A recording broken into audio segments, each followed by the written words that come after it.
ini saya harus menyebarkan pemahaman dan penerapan pengalaman budaya positif. Semoga nanti acara ini bisa berjalan dengan lancar hingga akhir acara. Monggo sebelum acara kita mulai, kita berdoa terlebih dahulu sesuai keyakinan kita masing-masing. Berdoa dipersilakan. Doa selesai. Baik Bapak Ibu, di sini topiknya modul 1.4 itu mengenai budaya positif. Kira-kira apa yang ada dalam benak Bapak Ibu ini? Budaya positif. Bila ada yang tahu mungkin Pak Denny, budaya positif itu budaya positif adalah budaya yang mengembangkan ke arah menuju yang lebih baik. Ke arah yang lebih baik, ya betul sekali. Dewi mungkin contoh kegiatan aja budaya positif mungkin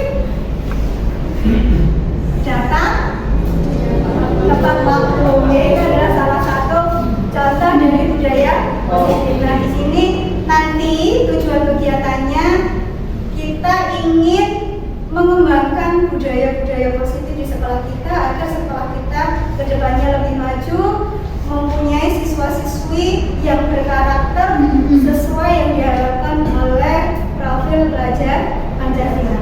Yeah. Nah, nanti di sini konsep inti budaya positif yang akan saya paparkan banyak sekali. Semoga tetap semangat selalu. Yang pertama adalah perubahan paradigma belajar. Kemudian yang kedua disiplin positif. Kemudian yang ketiga nilai-nilai kebaikan. Keempat kebutuhan dasar manusia, Bapak Ibu. Kemudian yang kelima motivasi perilaku manusia. 6 posisi kontrol guru. 7 keyakinan kelas. Dan yang kedelapan adalah segitiga restitusi. Lanjut slide berikutnya. Nah di sini pembelajaran dengan paradigma baru. Kalau pada zaman dulu saya sekolah biasanya guru menjelaskan, mentransfer ilmu. Jadi sifatnya siswa itu hanya mendengarkan, kemudian menjalankan instruksi dari guru, hanya menerima. Itu kalau melampau yang dulu-dulu.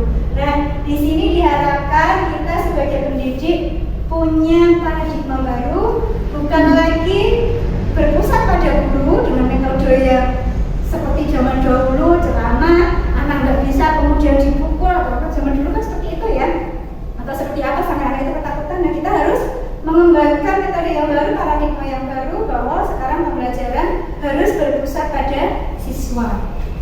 Berpusat pada siswa, kira-kira ada yang tahu gimana kira-kira ini? Mungkin ayo ya cocok sama karakternya mungkin. Oh iya, bisa juga berpusat pada siswa, sesuai dengan karakter siswa, sesuai dengan kebutuhan siswa, sesuai juga dengan filosofi dari Ki Dewantara bahwa guru itu pendidik sifatnya adalah menuntun dari kodrat anak, kita menuntun lakunya saja. Kalau di sini pembelajaran dengan paradigma baru merupakan pembelajaran yang dirancang berdasarkan prinsip pembelajaran berdiferensiasi. Oh ini biru ya, berdiferensiasi, sehingga para peserta didik belajar sesuai kebutuhannya berdasarkan tahap perkembangan sesuai teori psikologi modern. Nah ini ujungnya untuk mewujudkan profil pelajar Pancasila. Jadi guru di sini sebaiknya memang harus memahami kebutuhan siswa itu gaya belajarnya seperti apa. Nah, makanya di awal-awal kita MPLS seperti ini, alangkah baiknya kita memanfaatkannya bisa untuk tes awal, untuk mendiagnostik bahwa gaya belajar anak ini berbeda-beda. Ada yang auditori, dia lebih senang, dia akan lebih cepat paham juga dengan cara mendengarkan. Ada yang visual, jadi dengan dia melihat, membaca, atau mungkin juga melihat film. Nah itu gaya belajar yang berbeda. Dan gaya belajar yang ketiga adalah kinestetik. Kinestetik itu dia lebih senang dengan gerak, dia bergerak ke sana kemari. Kadang kalau kita sedang menjelaskan di depan, pasti ada anak yang kadang tangannya. Nah ini dia berarti gaya belajarnya kinestetik, dia tidak bisa diam, jadi dia lebih senang belajar dengan yang banyak gerak. Mungkin saja dia kalau kita minta untuk mengerjakan, nanti dia sambil berdiri, sambil geser sana, geser sini, dan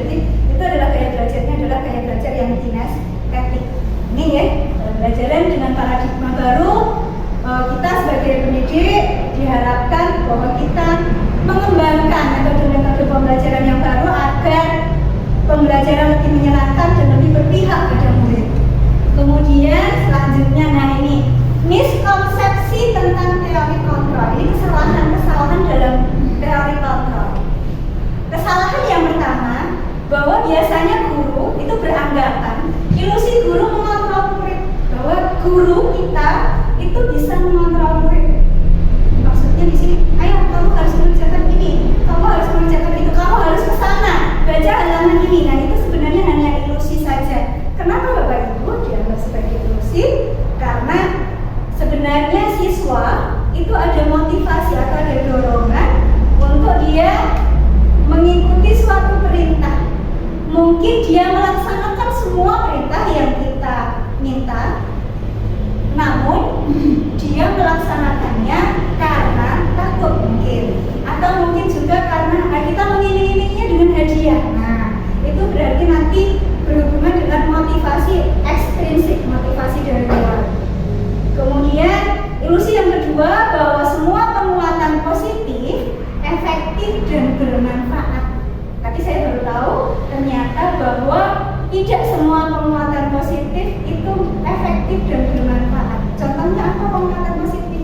Misalnya kita bujuk, dengan bujukan, dengan rayuan, mungkin pertama kali anak itu akan mengikuti apa yang kita mau, tapi besoknya kemungkinan dia sudah akan kembali ke kebiasaan yang semula, karena dia adanya bujukan, adanya rayuan, adanya hadiah, adanya reward, seperti itu.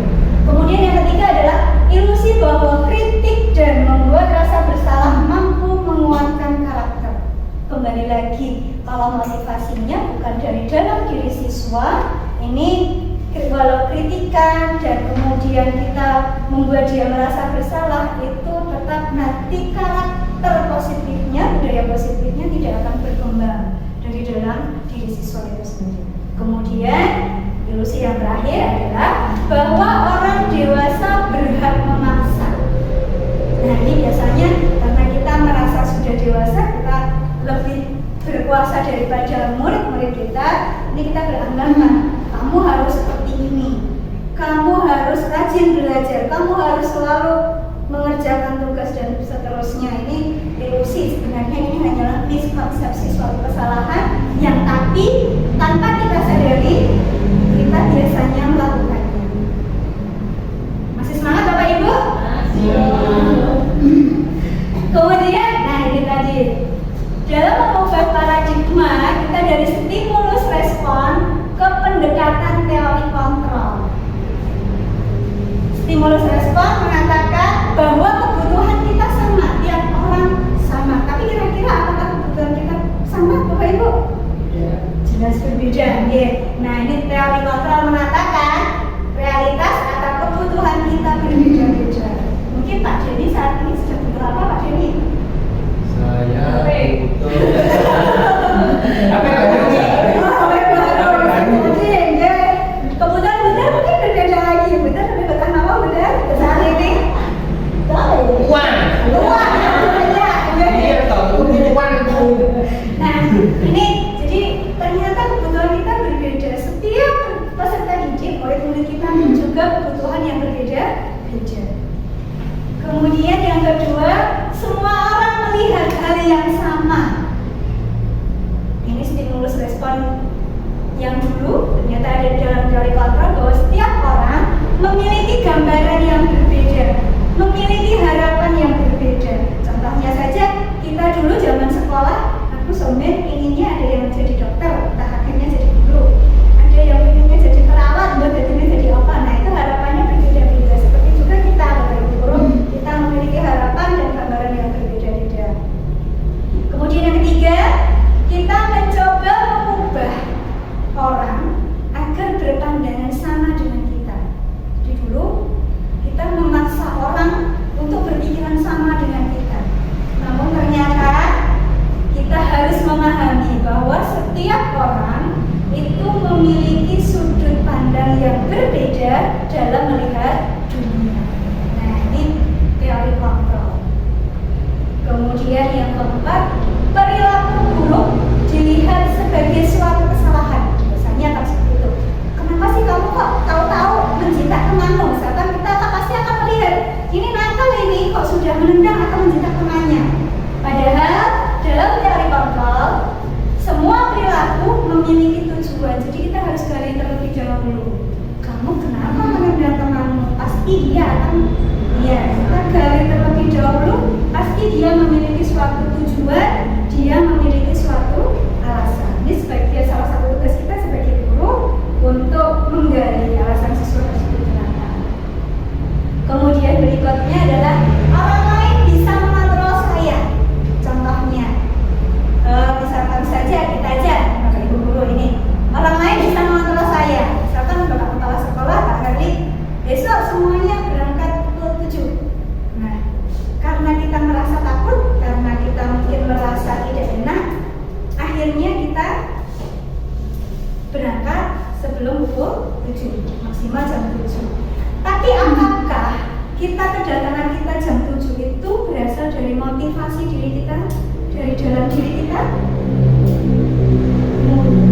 Belum tentu. Jadi ada yang karena segan, atau mungkin juga karena takut, seperti itu. Nah, ternyata di sini hanya diri kita sendiri yang bisa mengontrol kita. Jadi misalkan saja, ayo kamu harus seperti ini. Nah, kalau diri kita, dari dalam diri kita ini ada motivasi intrinsik, nilai-nilai yang ingin dituju, ingin menghargai diri kita, maka akan melakukan apa tadi yang sudah diminta itu sesuai dengan kesadarannya, sesuai dengan motivasinya. Kemudian berikutnya saya bisa mengontrol orang lain, itu stimulus respon. Namun kenyataannya dalam teori kontrol kita tidak bisa mengontrol orang lain. Kembali ke atasnya, hanya diri kita yang bisa mengontrol diri kita sendiri. Kemudian pemaksaan ada pada saat bujukan gagal. Jadi biasanya kita kan merayu siswa dulu kali ini. Nah, kemudian kita bujuk-bujuk. Nah, kita bujuk-bujuk, bos ayo, dirayu-rayu orang bisa. Biasanya kan gitu ya kita. Maksud saya dulu juga begitu. Dibujuk-bujuk, dirayu orang-orang. Mas kenapa kayak itu begini? Nah, ini stimulus respon. Pada kenyataannya kita membutuhkan kolaborasi, konsensus, menciptakan pilihan-pilihan baru. Jadi kita harus berkolaborasi, bekerja sama, berdialog, berkomunikasi untuk menentukan pilihan yang baru. Selanjutnya di sini model berpikir menang atau kalah untuk stimulus respon. Jadi kalau ada murid dan guru, muridnya kita minta melakukan sesuatu, muridnya sudah melakukan sesuai yang kita minta, si siswa ini akan merasa kalah. Dia merasa tunduk dengan gurunya dan guru punya rasa bagaimana kalau aku, kamu mengikuti semua perintah saya. Nah, ini yang dikatakan dengan menang atau kalah. Sedangkan kalau dalam teori kontrol kita akan mengembangkan model berpikir menang dan menang. Jadi di sini tidak ada yang kalah. Jadi misalkan toh siswa tidak melakukan kesalahan di sini, kita sebagai guru, kita sebaiknya menggali siswa, mengajak siswa berdialog untuk mencari solusi-solusinya. Jadi si siswa ini nanti tidak merasa dia disalahkan, dia tidak merasa dikalahkan. Jadi dia juga masih punya harga diri seperti itu. Jadi istilahnya kalau orang dulu win-win solution. Menang dan menang, jadi tidak ada yang merasa kalah, tidak ada yang merasa malu seperti itu. Bisa dilanjut ya? Nah, di sini disiplin. Sebelum kita ke materi, apa sih sebenarnya disiplin itu? Ada yang mau memberikan pendapatnya? Disiplin itu kayak keteraturan. Oh, keteraturan, ya. Kemudian mungkin Bu Erinda, disiplin. Satu saya harus dilakukan, diulang-ulang, ya. Dulu, yang ada dalam pikiran saya juga seperti itu, Bapak Ibu, bahwa yang namanya disiplin itu adalah aturan yang harus kita lakukan secara terus-menerus. Nanti kalau kita tidak melakukannya, kita akan mendapatkan hukuman, sanksi, konsekuensi seperti itu. Nah, ternyata di sini disiplin itu berasal dari kata disiplina yang artinya adalah belajar. Disiplin mengacu pada disiplin diri yang memiliki tanggung jawab terhadap apa yang dilakukannya berdasarkan nilai-nilai yang diyakininya. Jadi disiplin itu nanti jawab dari siswa, kemudian muncul dari dalam dirinya motivasi intrinsiknya berdasarkan nilai-nilai yang dia yakini bahwa dia ingin dihargai. Dia melakukannya itu karena dia bertanggung jawab, karena dia ingin dihargai oleh orang lain. Dia tidak melakukan kesalahan. Itu sebenarnya dari disiplin. Disiplin positif sendiri merupakan salah satu penerapan disiplin yang bertujuan untuk menumbuhkan kesadaran serta memberdayakan peserta didik tanpa imbalan penghargaan atau reward, ancaman, ataupun hukuman. Jadi diharapkan jangka panjangnya dari disiplin kalau sudah tumbuh dari dalam diri siswa, motivasi intrinsik yang keluar, maka siswa itu sadar selalu melakukan selalu mengikuti keyakinan kelas atau peraturan sesuai dengan kesadarannya, meskipun tidak ada hadiah, meskipun tidak ada hukuman, tidak ada ancaman, namun mereka selalu berbudaya positif, berlaku positif. Ini yang kedua. Yang ketiga, sebagai pendidik, tujuan kita adalah menciptakan peserta didik yang memiliki disiplin diri sehingga mereka berperilaku mengacu kepada nilai-nilai kebajikan universal dan memiliki motivasi intrinsik seperti yang sudah saya sampaikan dalam perubahan perilaku ke arah yang lebih baik. Jadi kuncinya bahwa agar siswa memiliki disiplin yang positif itu harus memiliki motivasi yang kuat dari dalam diri siswa itu sendiri. Kemudian di sini ada juga nilai-nilai kebajikan universal.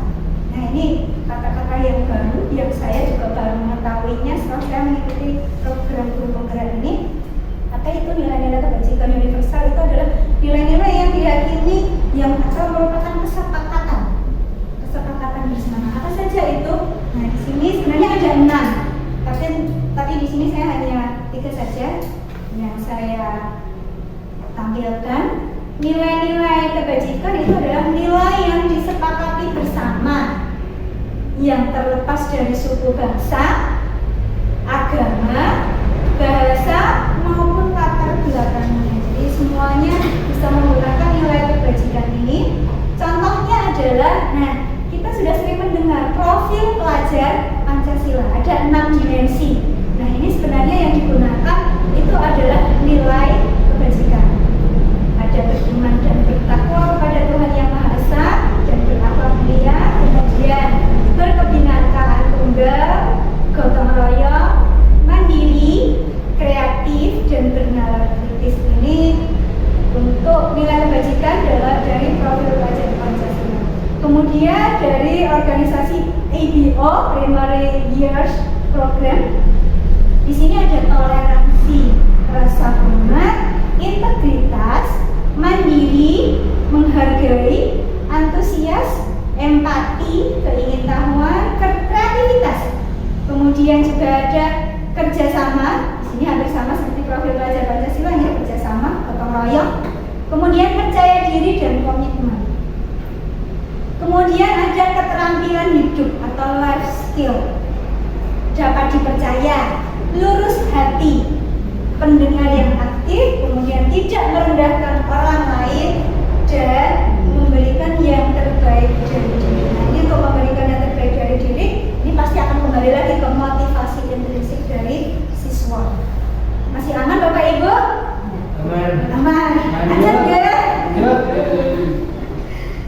Nah, ini kebutuhan dasar manusia.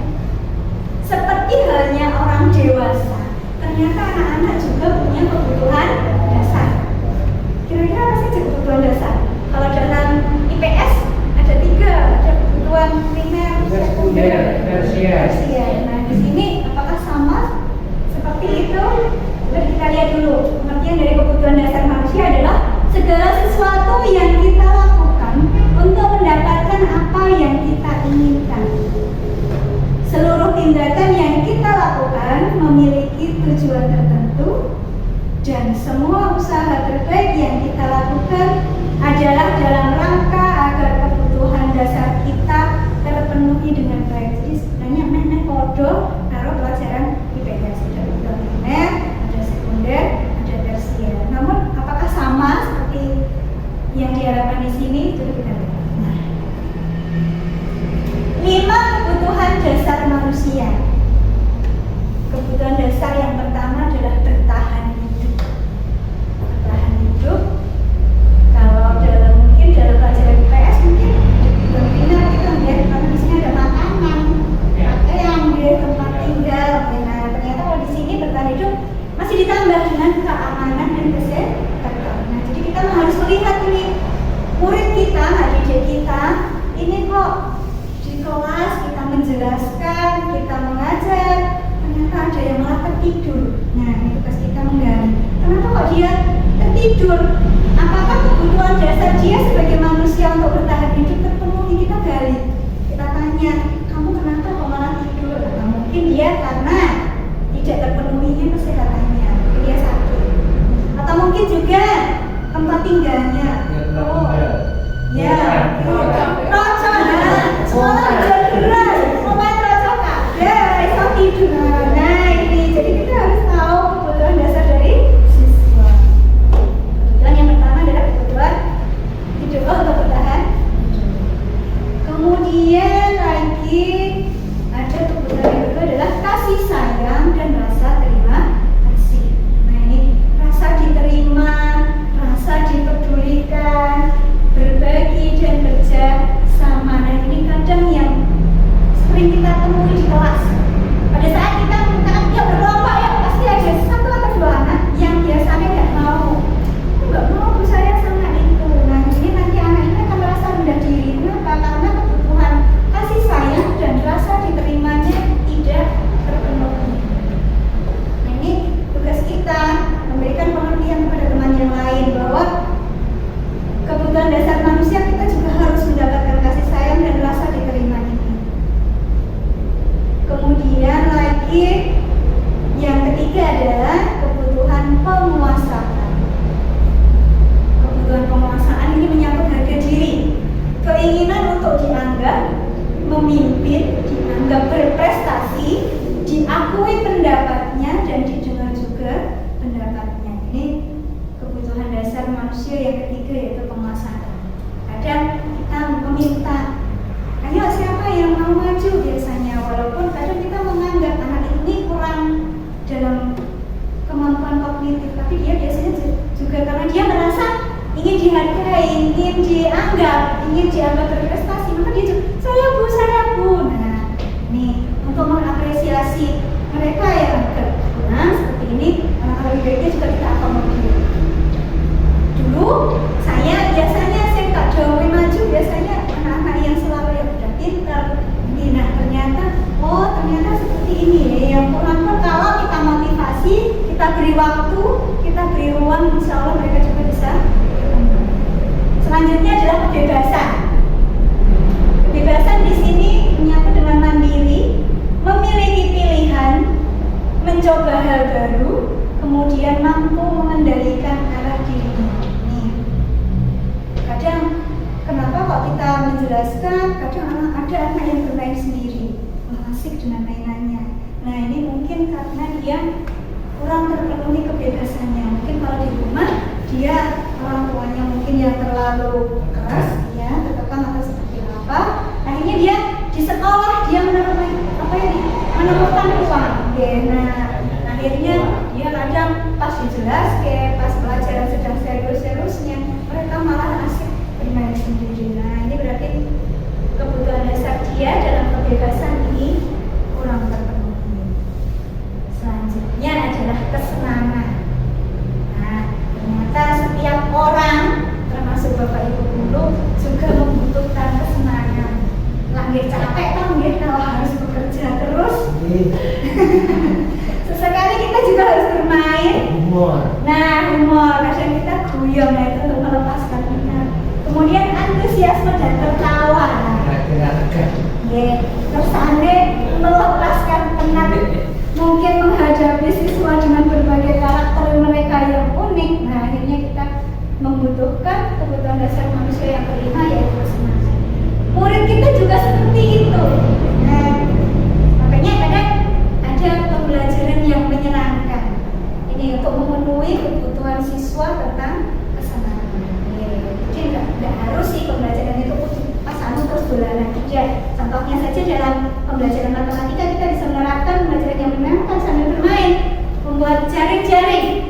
Misalkan saja seperti itu, kita memberikan tugas pada siswa, memberikan tugas sambil belajar, sambil mereka membuat jaring-jaring.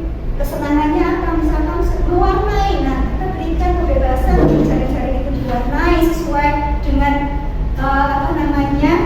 hayalan mereka, keinginan mereka seperti itu.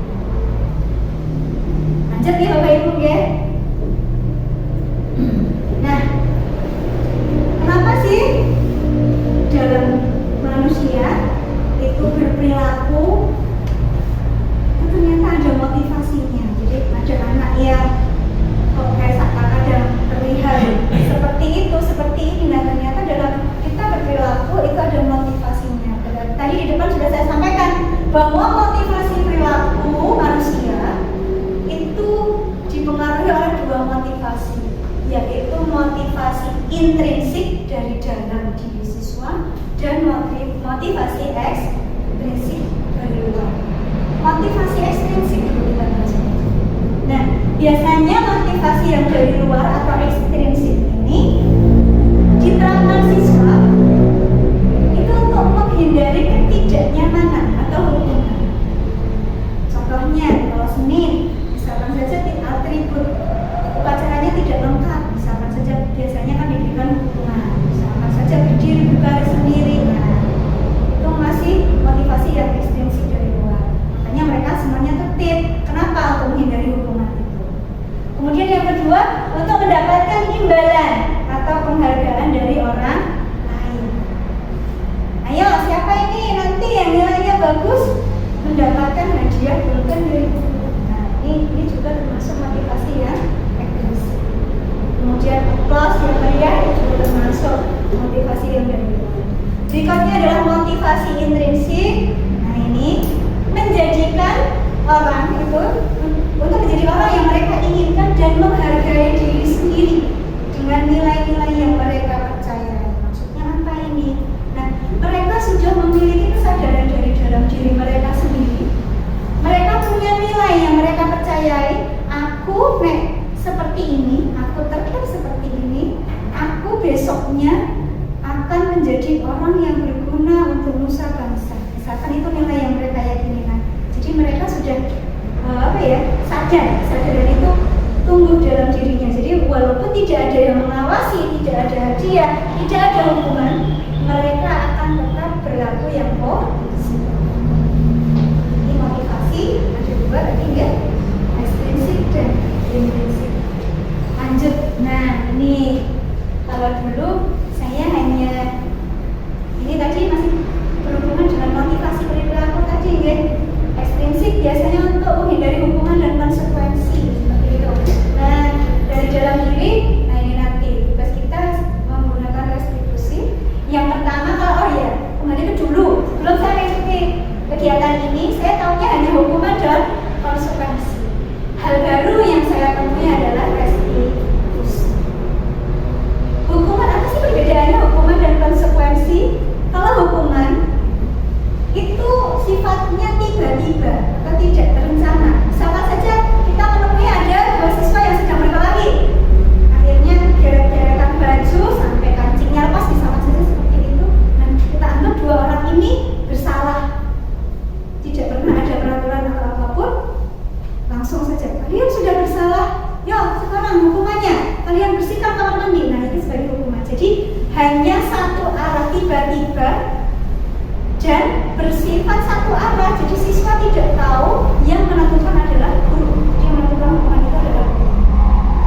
Kemudian ayatnya sudah ya, murid tidak tahu apa yang akan terjadi, jadi tidak dilibatkan. Jadi tidak, murid pokoknya dia hanya menerima, yang membuat adalah gurunya. Bersifat satu arah, jadi memang hanya guru di sini yang berkuasa. Biasanya hukuman berupa hukuman fisik atau psikis, tadi membersihkan kamar mandi, menyapu semua ruang kelas seperti itu. Kemudian, nah ini ada psikis, misalkan saja kita mau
itu adalah proses menciptakan kondisi bagi murid untuk memperbaiki kesalahan siswa. Di sini, jadi siswa kita panggil, kita ajak berdiskusi, kemudian kita ajak untuk mencari solusi dari masalah yang mereka hadapi. Di sini proses kolaboratif yang mengajarkan murid untuk mencari solusi sendiri. Ini yang dinamakan dengan restitusi. Ini yang saya juga masih perlu banyak belajar mengenai restitusi. Kemudian langkah-langkahnya apa dalam restitusi? Kita lihat slide berikutnya. Oh ini dulu saja. Level 5 posisi kontrol guru.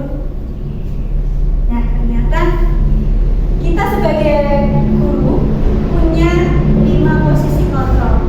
Yang pertama penghukum. Dari gambarnya, ayo kamu nggak mengerjakan tugas. Berarti kamu harus apa? Sebut saja nanti konsekuensinya, hukumannya saya harus mengerjakan di luar kelas. Berarti kita bertindak sebagai penghukum. Kemudian membuat rasa bersalah. Contohnya, kamu ini loh, kamu tuh nggak kasihan sama bu guru ya.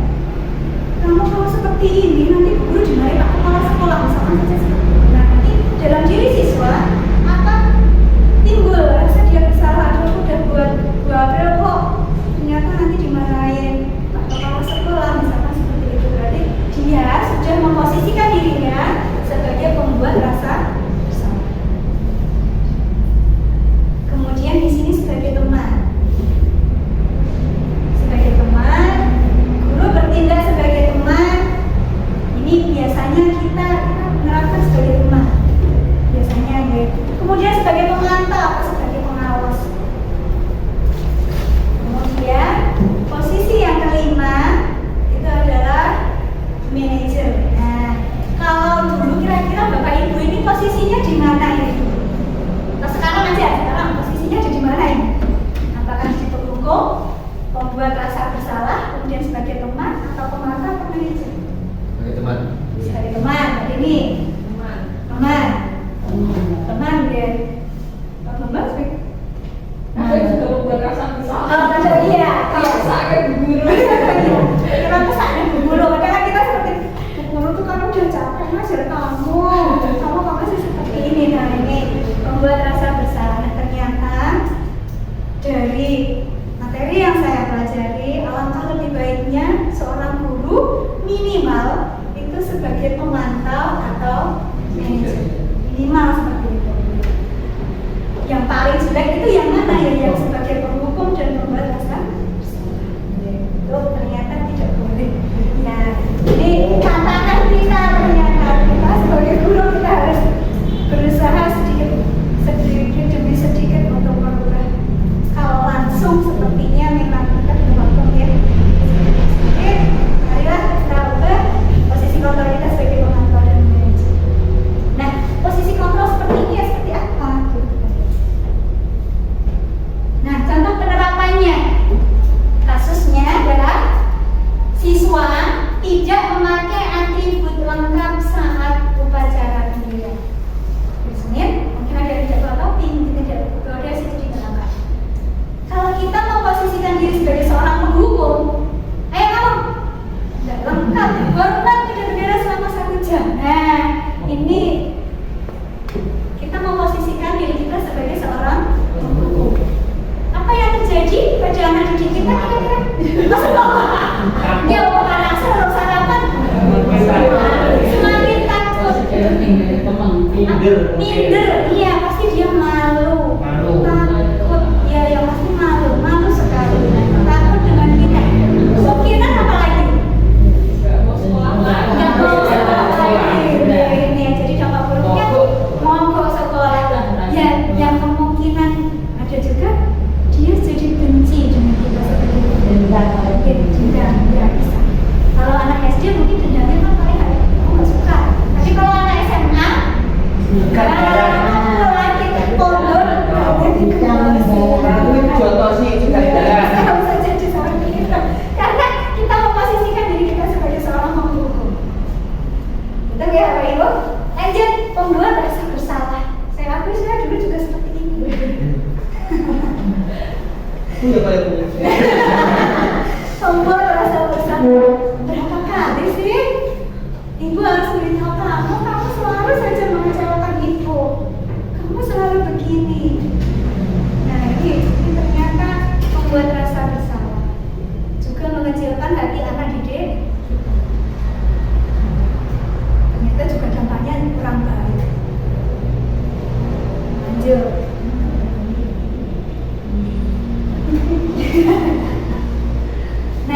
minum gitu nyari. Prakteknya itu ya sulit.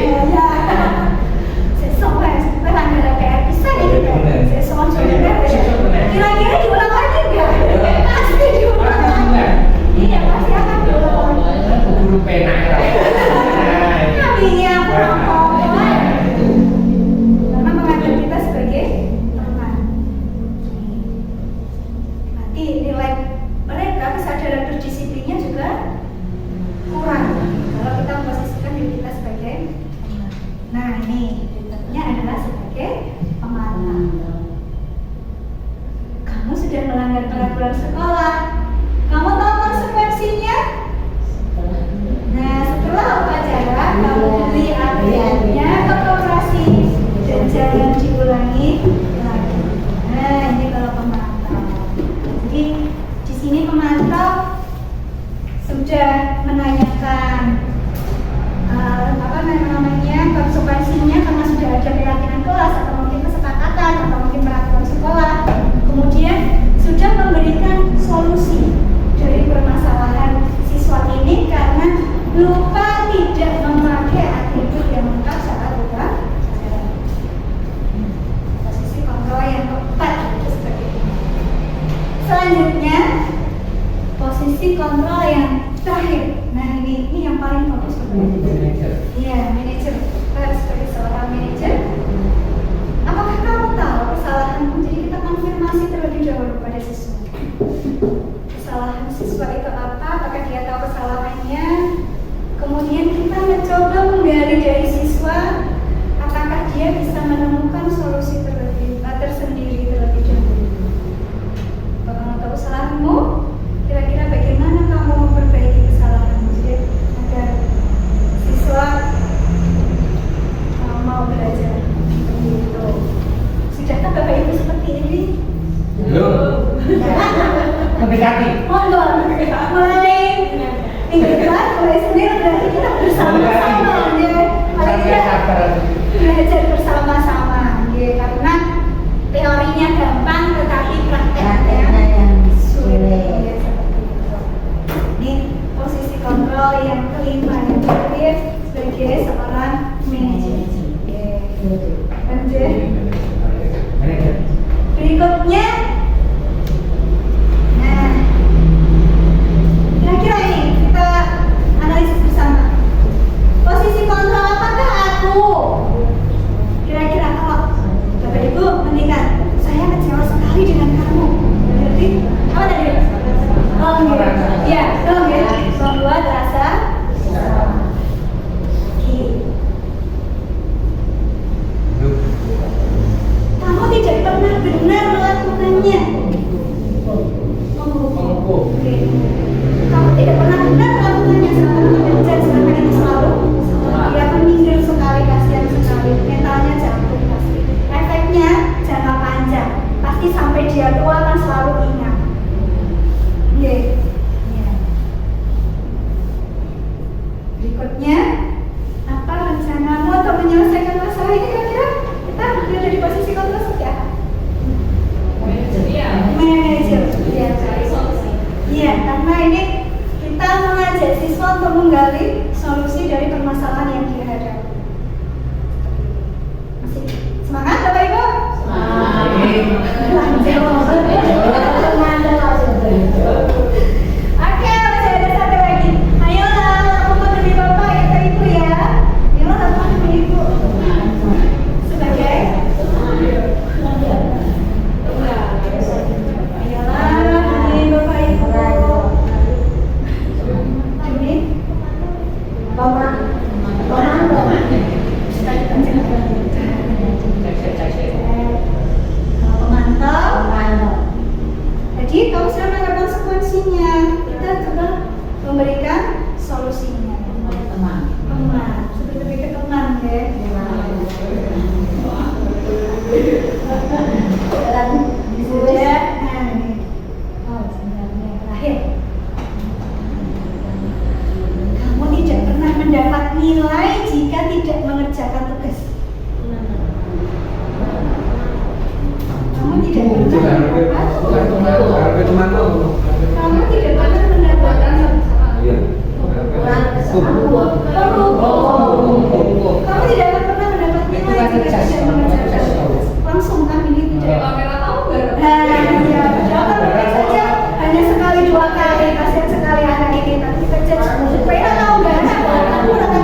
Ya namanya manusia ya.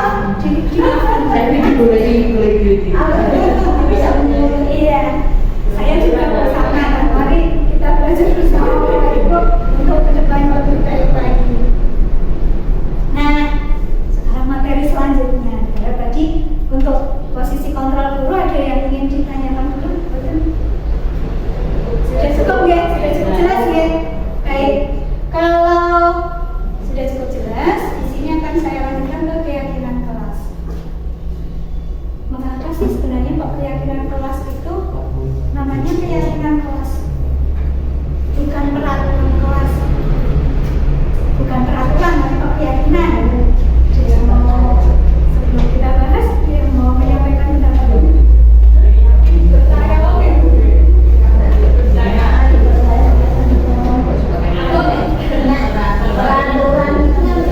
Kalau keyakinan kelas berarti karena dapat percaya. Ya, kalau peraturan kelas Kalau peraturan itu mengikat, tapi kalau keyakinan itu ya membuat mungkin siswa. Semua siswa. Jadi kalau peraturan kelas itu berarti yang membuat gurunya, betul ya? Betul mengikat. Ya betul. Kalau keyakinan kelas berarti yang membuat Siswa. siswa, ya dipandu oleh Dipandu oleh guru. Itu sekali sudah paham ini. Konsekuensinya juga dari siswa. Nah, ini pembentukan keyakinan kelas. Nah, ini keyakinan kelas, ini keyakinan kelas yang kita buat bersama anak-anak itu sifatnya adalah abstrak. Ini kemudian biasanya juga berupa pernyataan universal. Apa itu universal? Bisa dipahami, bisa dilaksanakan oleh semua yang membaca, yang ikut membuat dalam keyakinan kelas. Kemudian dibuat dalam pernyataan positif. Jadi kalau dulu kan kita tidak boleh datang terlambat. Positif. Jadi tidak boleh ada kata tidak atau dilarang. Itu kita sekarang tidak boleh menggunakannya. Datang tepat.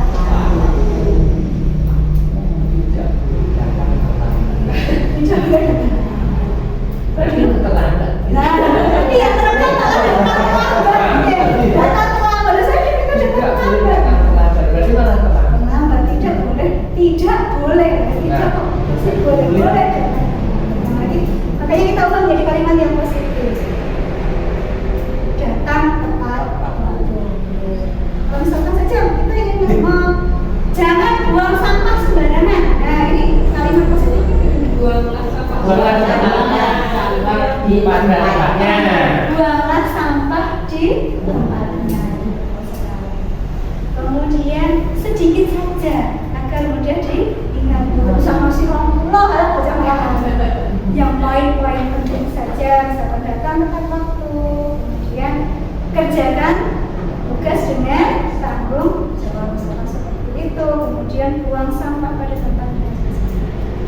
Kemudian yang kelima, ini sesuai dengan kondisi kelas sehingga mudah diterapkan. Otomatis ini karena yang membuat antara siswa dengan gurunya pastinya kita sudah tahu kondisi kelas kita masing-masing. Jadi boleh berbeda ya Bu?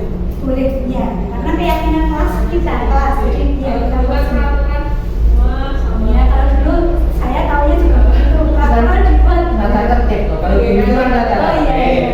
Nah, itu kan sama. Iya. Hitungan mungkin per kelas sama. Kalau sekarang kan ada keyakinan. Jadi kan itu setiap kelas mungkin berbeda. Jadi bisa dimungkinkan seperti itu karena kita sesuaikan dengan kondisi kelas kita. Kemudian yang keenam, semua warga kelas dilibatkan saat membuat keyakinan kelas. Semua siswa terlibat saat membuat keyakinan kelas. Bagaimana dijelaskan dulu mungkin apa itu keyakinan kelas, caranya seperti itu. Kemudian kita berikan contoh. Kalau sudah anak-anak kita minta untuk menulis bisa di buku tulisnya masing-masing, ya. Handphone kita kalau sudah semuanya bisa kita minta untuk menuliskan di papan tulis, itu kemudian kita analisa bersama. Kalau sudah yang kita sepakati itulah jadi keyakinan.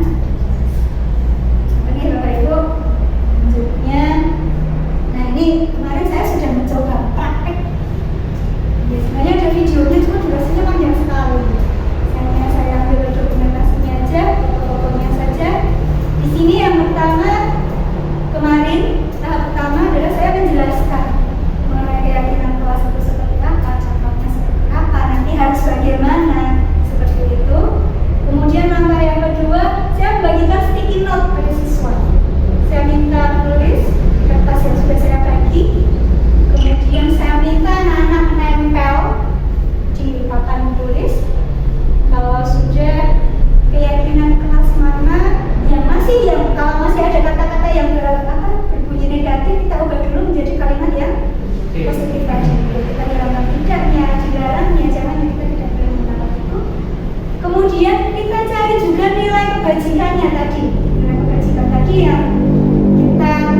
langkahnya. Yang pertama adalah menstabilkan identitas. Menstabilkan identitas. Yang kedua, validasi tindakan yang salah. Kemudian yang ketiga adalah menanyakan keyakinan. Ini langkahnya. Seperti apa lebih jelasnya? Kita lihat. Menstabilkan identitas itu adalah berdasarkan prinsip bahwa membuat kesalahan itu adalah bagian dari proses pembelajaran. Nah, ini kita mengatakan pada siswa, misalkan saja ada yang siswa yang tidak mengerjakan PR, misalkan saja sering sekali, misalkan si Adi misalkan saja, kita nggak ada yang namanya Adi ya, misalkan Adi sering sekali. Oh, itu Mas Adi. Gampang enggak?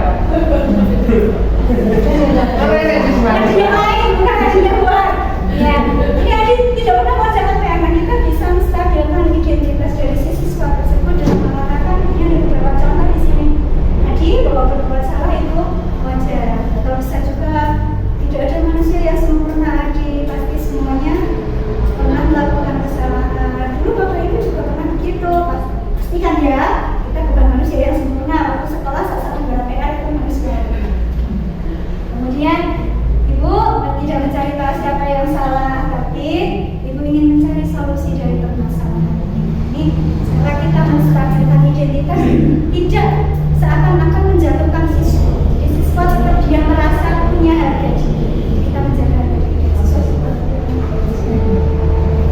Nih, kayak gampang. Jadi kita harus belajar. Jadi kita orang tua itu semua gampang. Mulai Senin kita belajar bersama. Kemudian ini langkah yang kedua adalah validasi tindakan yang salah. Berdasarkan prinsip setiap perilaku itu berupaya memenuhi suatu kebutuhan tertentu. Jadi setiap siswa melakukan suatu tindakan pasti punya alasan tertentu. Misalnya kita bisa bertanya, kamu pasti punya alasan mengapa melakukan hal itu. Mengapa sih kamu kok tadi saya tadi kenapa sih kamu alasannya apa tidak mengerjakan PR? Berturut-turut kamu tidak mengerjakan PR.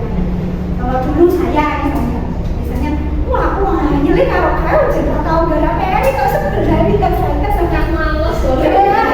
Bocah kok kesana kamu nggak tahu gara PR. Ternyata seperti ini bapak ibu ada validasi tindakan yang salah. Kenapa sih kalau tidak melakukan ini tidak mengerjakan PR sering sekali? Kamu alasannya? Padahal kamu bisa melakukan hal yang lebih buruk dari ini. Nah, misalkan ini untuk kalimat yang kedua, misalkan tadi ada dua siswa kita yang sedang berkelahi ini. Ternyata kamu sendiri baju sampai kancingnya lepas. Nah, ya seperti itu. Nah, kita bisa mengatakannya. Padahal ini ya kamu bisa melakukan hal yang lebih buruk. Kamu kalau ini yang misalnya seperti itu, kamu hanya menarik kancingnya saja.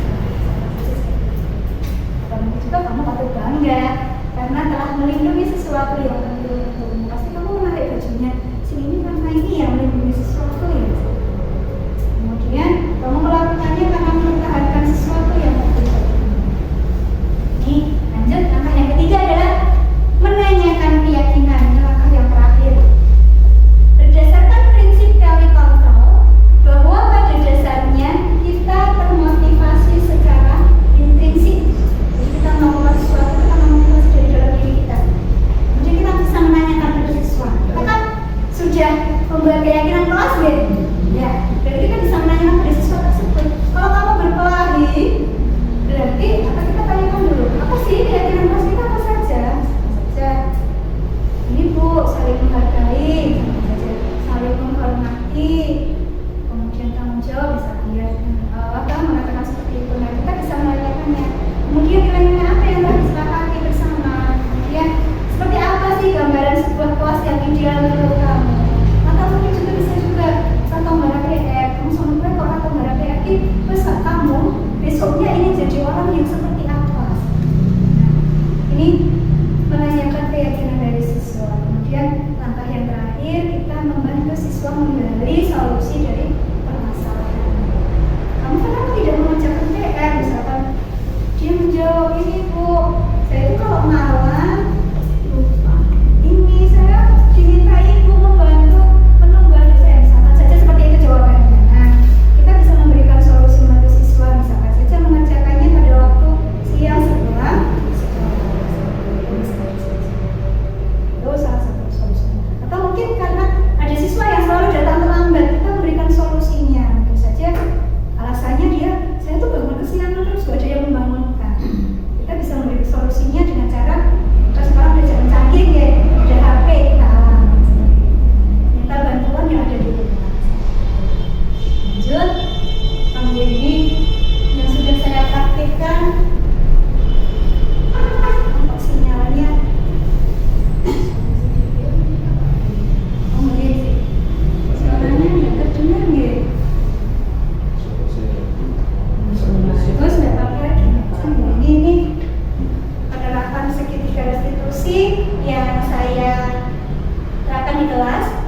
sama siswa saya yang bernama Lala karena dia sering ketiduran di kelas sehingga tidak mengerjakan tugas karena dia begadang main TikTok sampai larut malam. Dia ternyata hobinya. Karena ada kendala di sound langsung lanjut malam dia. Ternyata ternyata kita sampai ke penghujung acara kita yaitu di penutup. Dalam penerapan program disiplin positif, kita sebagai guru hendaknya memiliki standar kepribadian profesional dan sosial yang baik, di mana kita sebagai guru mampu merefleksi diri kita dalam posisi kontrol saat ini, bagaimana perjalanan diri kita sebagai seorang manajer atau sebagai mamong yang menuntun murid-muridnya untuk menjadi insan yang mandiri, merdeka, dan bertanggung jawab. Ini sesuai dengan standar nasional pendidikan. Jadi kita di sini kembali lagi ke filosofi Ki Hajar Dewantara bahwa kita itu bertindak sebagai among. Among. Ibaratnya sekolah ini adalah ladang kita. Anak-anak kita itu adalah tanaman yang kita tanam, mereka adalah benih-benih kita. Tugas kita adalah menuntun mereka, memberikan perlakuan yang maksimal agar mereka bisa tumbuh berkembang sebagai manusia yang seutuhnya, agar mereka bisa memperoleh kebahagiaan yang setinggi-tingginya sebagai manusia. Jadi misalkan kita nanamnya lombok, dia ampun disirami bendino, lebih mendino. Kira-kira besok apa bukan? Ya, kita harus mentreatment, memperlakukan siswa kita sesuai dengan karakteristik mereka, keunikan siswa-siswa. Jadi Bapak Ibu, ini yang dapat saya sampaikan. Bila ada yang mau ditanyakan, sampai paham penjelasan saya tadi? Nanti pokoknya diaplikasikan bersama-sama nanti kalau kita kesusahan kita tolong berapel Ya, siap. Insya Allah kita belajar bersama karena di sini saya juga masih belajar. Baru saja dari hari ini saya dapatkan, saya masih butuh nanti dukungan, motivasi dan sebagainya. Kita belajar bersama, berkolaborasi bersama. Tentunya saya butuh mohon dukungan, bimbingan dari Pak Aris untuk bersama. Apa Jeh? Jeh? Sampun, bagaimana yang ingin disampaikan? Ya Bapak Ibu, dalam saya menyampaikan materi pasti banyak kurangnya, pasti banyak salahnya. Jika dari saya dalam matur banyak salah dan kurangnya, mohon saya dimaafkan. Demikian yang dapat saya sampaikan. Akhirul kalam, billahi taufiq wal hidayah. Wassalamualaikum warahmatullahi wabarakatuh. Waalaikumsalam warahmatullahi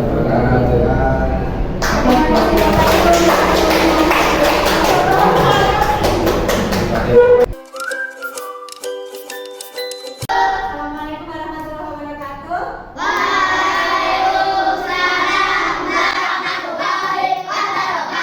Oke, gimana kalian berdiri semua? Sehat. Iya. Sudah sarapan? Oke, nah seperti janji kita kemarin, pagi ini kita akan membuat apa?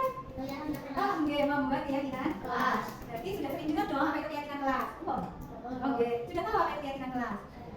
Ada yang sudah apa keyakinan kelas? Oh belum. Oke, keyakinan kelas itu hampir mirip dengan peraturan. Nah, kalau peraturan itu yang membuat sekolah, kamu harus laksanakan. Nah, sebenarnya hampir sama keyakinan kelas itu juga hampir sama peraturan yang kita terapkan di kelas. Hanya saja yang membuat siapa? Bu guru dan siapa? Dan kalian. Kita yang membuat peraturan bersama-sama. Jadi selama keyakinan kelas itu mirip dengan kesepakatan kelas yang nantinya akan kita laksanakan bersama. Siapa yang melaksanakan? Apa hanya kalian? Apa hanya guru saja? Oh tidak. Siapa berarti? Kita semua. Kamu dan Bu guru. Contoh yuk. Contoh peraturan kelas. Apa? Ada yang tahu? Oh mungkin ada satu contoh, misalkan saja contoh atau yang buruk aja, tidak boleh datang terlambat. Nah ini salah satunya, tidak boleh datang terlambat. Itu contoh peraturan. Nanti kalian bisa mencari peraturan-peraturan yang lain yang nanti akan kita bahas, kita buat kesepakatannya dan kita cari nilai kebajikannya. Apa itu nilai kebajikan? Nilai kebajikan itu adalah nilai yang harus kita yakini kebenarannya dan harus kita laksanakan. Maka yang akan guru bagikan sticky note-nya.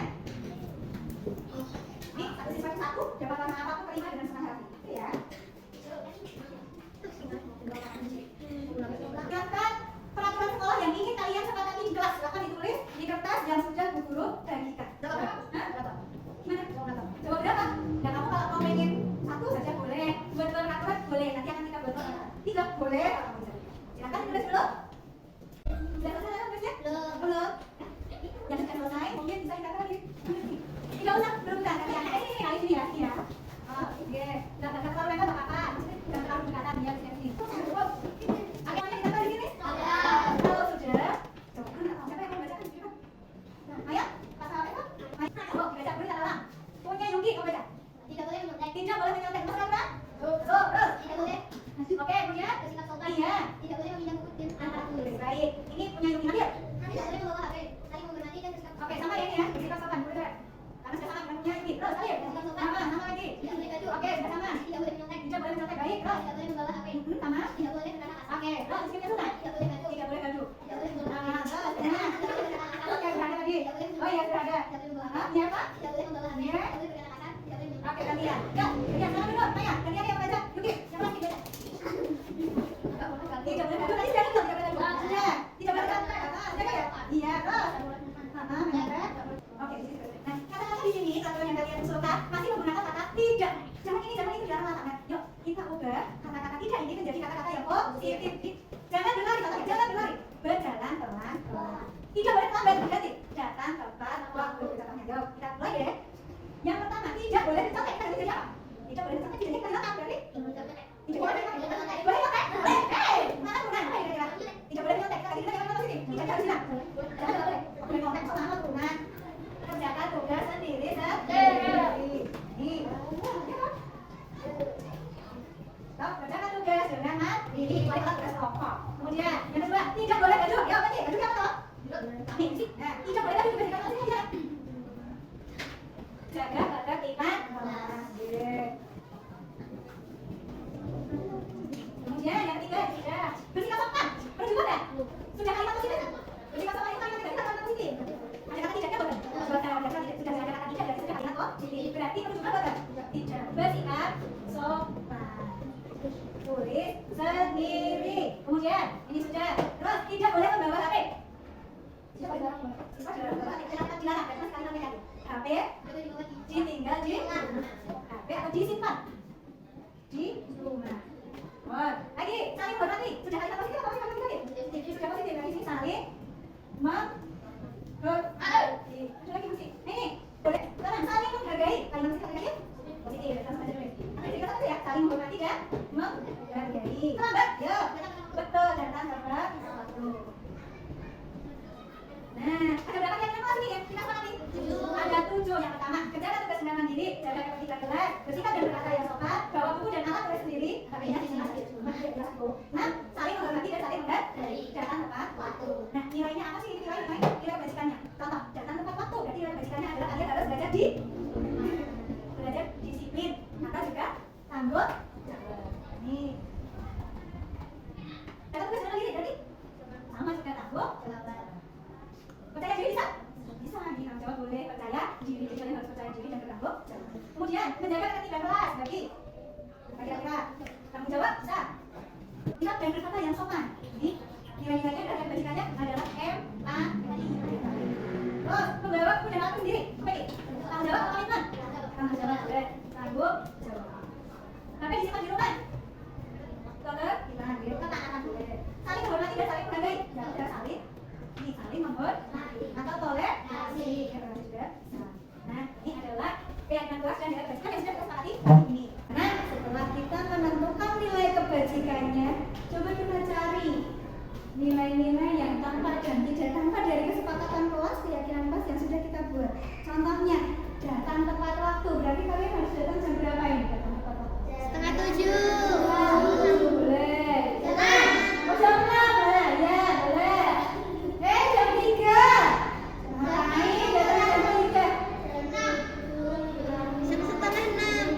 Jam 7 kurang 5 menit. Kenapa kok jam 7 kurang 5 menit boleh? Kami masuk berapa? 7. Kemudian yang 4 menit datang tepat waktu dan kalian harus tiba di sekolah sebelum jam 7. 7:05 menit boleh nggak? 7:05 menit boleh nggak? Tidak boleh, nanti kalian sudah datang terlambat. Kemudian ini kita jadi nomor 1 aja ya. Ini nomor 1 dan ini kita jadi nomor 7. Nomor 2, menjaga ketertiban kelas. Apa ini kira-kira? Harus bagaimana nih? Tidak boleh berisik. Nek jam kita sedang mengerjakan tugas berarti akan jaga dengan tertib, jangan sungguh orang malah cepat lain aja kan ada. Boleh nanti kalau aku isi. Terus bersikap dan berkata ya sopan. Ini ngomongnya gimana nih?